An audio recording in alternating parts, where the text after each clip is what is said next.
पेक्षा थोडासा मोठा आहे, त्याच्यानंतर थोडासा छोटा आहे।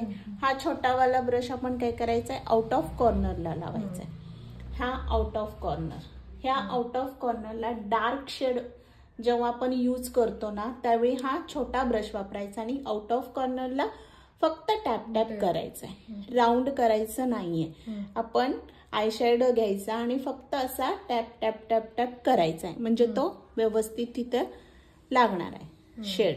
लक्षात आलं? त्याच्यानंतर आता इथं आपण आउट ऑफ कॉर्नरला डार्क घेतला, कोणता घेतला असेल, ब्ल्यू घेतला असेल किंवा ग्रीन घेतला असेल, त्याच्यापेक्षा लाईट शेड घ्यायचा। ब्ल्यू मध्ये पण 3-4 शेड असतात, म्हणजे प्रत्येक शेड मध्ये 3-4 शेड असतातच, लाईट, एकदम लाईट, मग डार्क असे। मग त्याच्यापेक्षा थोडासा लाईट शेड, त्याच्यासाठी हा ब्रश आहे।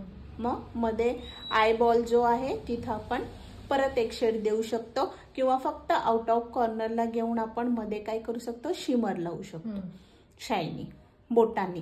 आणि शिमर नेहमी बोटांनी अप्लाय करायचं अशा पद्धतीने, म्हणजे मग व्यवस्थित लागतो शिमर, ब्रशनी व्यवस्थित लागत नाही।